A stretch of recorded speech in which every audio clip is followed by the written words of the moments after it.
Hello everybody, it's Amanda from Queen of Hearts Photography, and today I have another fun artsy tutorial for you. Every time I see pictures of birds on a telephone line, electrical line, whatever, I think that they are just so cool, and I've always told myself that I wanted to get one and I just never had the opportunity. So the other morning I went to let my dog outside and I saw these birds sitting on the line out in front of my house, and I hurried up and I grabbed my camera and I just started snapping, and I was so excited. I knew I wanted it to be something artsy and fun. So this is what I came up with, and this is the final result. I'm going to show you how I did this. And this is what I started out with. Yeah, it's nothing like that. So this is going to be a fun tutorial where I'm going to do some cloning, and I'm going to show you the new free download texture that I used. It will be free for download, so you can go ahead and get it. And I did use a couple of actions, but I did a lot of hand editing too. So I'm going to show you how I did that. So let's get started. So the first thing that I did obviously was some of the cloning. So I'm going to go over here and I'm going to duplicate my image. Just hit OK. And I came up here to edit, transform. We want to flip vertically. And then I want to add a layer mask down here. I'm going to hit Control I to invert it. So then I'm going to go ahead and take a white brush and color it just where I want it. I want to cover up these trees. Now it's not going to look perfect because we're going to go back and do some more cloning, but right now we just want to get rid of these trees. So that's all I'm going to get rid of right here is these trees and the branches, and I'm not even going to worry about the stuff down here because I'm going to get that in another time. So now that we've done that, I'm going to go ahead. I think I'm going to make a copy of this, so I'm going to hold down Control Alt Shift and then press E, and that's going to make a new layer. It basically combines these two and makes a new layer right here. So this is what we're going to do the rest of our cloning on. So I'm going to go ahead and get my clone tool over here. And the first thing that I want to do is I'm going to make my clone tool pretty large. Probably larger than that, because we're going to copy this line here and make it go all the way to the end. So I'm going to come over here, not too close to the edge, and grab my clone. See, I have it, and I'm going to come over here and match up my line and just draw and go. Draw and go. We want to make sure we don't go too far because we're eventually going to hit. I'm going to go ahead and I'm going to stop right there, and I'm going to come back and I'm going to grab another clone. If we would have kept going, we would have cloned what was over here, so we would have messed up more of the picture, if that makes sense. If you've cloned before, then you know what I'm talking about. So I'm going to go ahead, I'm going to finish this line here to the edge. There we go. Now the next thing I'm going to do is make this smaller, make my clone brush smaller, and we're going to clean up the rest of this down here. So I'm going to take a little clone spot up here, and we're going to get rid of this little line down here, the tree branches. And now the next thing we want to do is blend this in a little bit because it doesn't really look like it's supposed to be there. So I'm going to brush a little bit bigger, and I'm just going to take a little bit of a copy from over here, I think, and got to stay away from that line up there because I don't want the line to come back. Take another copy, and you just have to keep cloning and playing with it until you get it to blend in to how you want it. A better way to blend in would be to lower your opacity maybe a little bit and then blend it in like that, because that way it's going to kind of fade in. You see how it's more fading in? See, that looks pretty good. It just looks like a sky. Copy that. Blend that spot there. It's driving me crazy. Maybe do a little bit more fading in over here till it kind of, there we go. See, now you can't even tell that we did any cloning. So now we have our, oh, there's a little bit of a mess up right here. So let's go back and fix that. We don't want any kind of, it looks a little bit blurry right there. So let's take another copy, and we're just going to come in here real quick.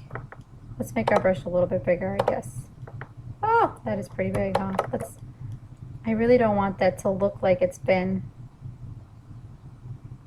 copied or blurred, so you got to really line it up. And there we go. Does that look better? I should probably have my glasses on. That looks a lot better. All right, so now we've got our line and our basic shot here. So I'm going to go ahead, I'm going to flatten those, and I'm not going to do any any hand editing as an exposure or anything like that. So I'm going to go ahead and I'm going to bring in the texture. Now this is a sky texture. As you can see, it was created from a picture of a sky that I took and then created into the texture here. So I'm going to go ahead and I'm going to pull that over, drag and drop, place it. I'm going to set it to soft light, and then I am going to right click, duplicate it, and there we go. I want it on here twice. I have it on here twice as soft light. That's the way, this is the way that I want it to look. So I'm going to go ahead and I'm going to flatten these layers. You know me, I have to flatten everything. I like to have a nice clean flat background. So then I'm going to come over here and I'm going to run an action. I wanted this to have a vintage feel, so I used my Chic and Shabby collection and I ran Carnival. This is my all-time favorite vintage action like ever. If you've ever seen those really awesome old pictures of like carnivals and fairs and you see like the teal skies and just the overall incredible vintage effect, that's what this is. It took me forever to perfect this and it's my favorite. And I don't get the chance to use it all that often. So as soon as I took this picture, I knew this is what I wanted. I knew it. So I'm going to run this action. And here we go. Do you see how beautiful that is? I just love it. Before, after, so vintage. I just love it. And of course I'm going to flatten it like I always do. And the next thing I am going to do, I think, is I cropped it. I did crop it. You could set your crop here to your width and your height. So that way it's just not a random size. I want the birds to be in the middle. So the way that I figured that out, I wanted it to be as big as I could get it with the birds in the middle. Maybe I probably made it smaller, huh? Because I tried to keep like these lines, this line between the birds and this line between the birds when I did the original crop. And then I also brought it down because I wanted to try to keep the lines, the phone lines in the middle too. So I'm pretty sure this is about where I cropped it. That looks pretty good. So let's make it bigger. Add some more touches. The next thing I did was I used this vintage vignette, and this is like a blue type of vignette, as you can see. I'm sorry, my dog is barking. The kids are outside and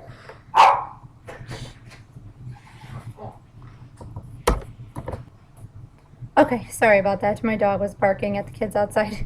So I added the vintage vignette, and you can see the before and the after. I definitely love it. I'm gonna leave it, gonna flatten it. And then the last like effect that I really added, I think, was I added the vintage blue haze. Run it. There we go. It's just a nice slight hazy effect before, after.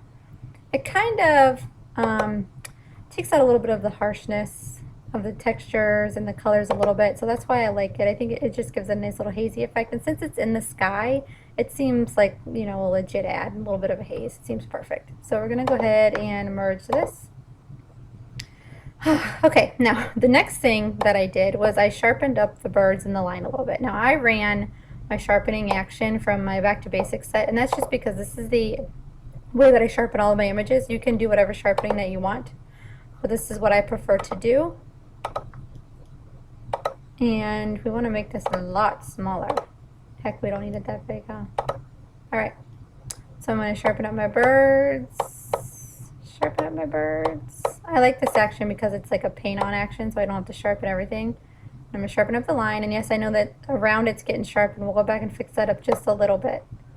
Come back here and sharpen up this line a little bit, which seems kind of... Alright, never mind. Okay, I'm thinking out loud. I'm going to go back and I'm going to try to erase the sharpening off of underneath of the lines just a little bit, not too much. I don't want it to be too close to that line up there.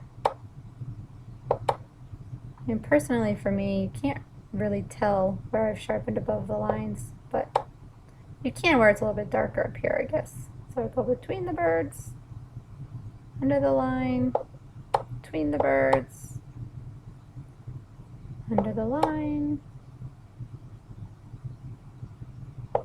between the birds.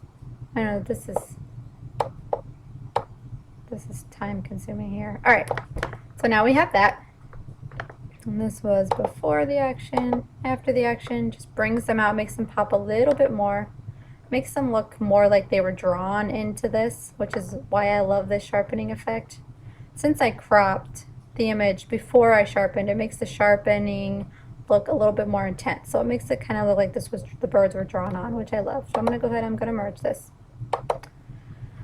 Okay, now the last thing that I did to this image is something that I don't think I've ever done in a tutorial, and I'm going to share with you. I don't do it very often, but it is pretty fun. I'm going to show you. I don't even know if you can really tell in the original image. Which one's the original? This one. Where it's blurred down here, but it's not blurry down up here. I'm going to show you how I did that. It's so quick and it's so easy.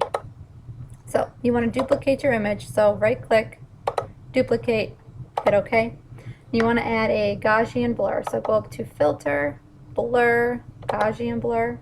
I have mine set at 4.3. You can set it to whatever you're comfortable with. Hit OK. Now here comes the fun part. Come down here and create a layer mask. Okay. We are gonna come over here and use our gradient tool.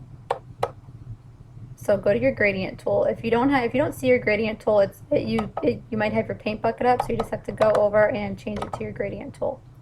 You want to make sure that we're using this gradient here, the one farthest over here on the left. Okay? And make sure that you are using a black brush.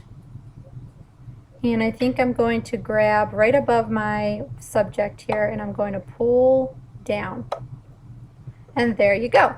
What this basically does is it's a gradient effect on the layer mask. So it's going to gradually erase the layer mask, if that makes sense. It's going to gradually erase the blurring. As you can see over here on the layer mask, the black is where the blur is not. The white is where the blur is. And in the gray area, that's where it's starting to fade. So you can see that there's no blur, there's blur, and it fades. And you can kind of play around. I might come up and go a little bit closer to my subject and draw back down. You can keep redoing it and it'll just reset it automatically. So that's all I did for that. And you can see the before and the after. And then we want to go ahead and flatten this, and there we have our completed image. And this was the, oh heck, where's the before? I don't even have the before up to show you, I guess, huh? Because I had it, okay, I guess I don't have the before up to show you. But you saw the before, and this is the after. It's very artsy, it's very fun. And the texture will be available for a free download. I will also link it down in the down bar so you can download it. And just play around and have a lot of fun. And I hope that you learned something new today. And until the next tutorial, I'll see you next time. Bye.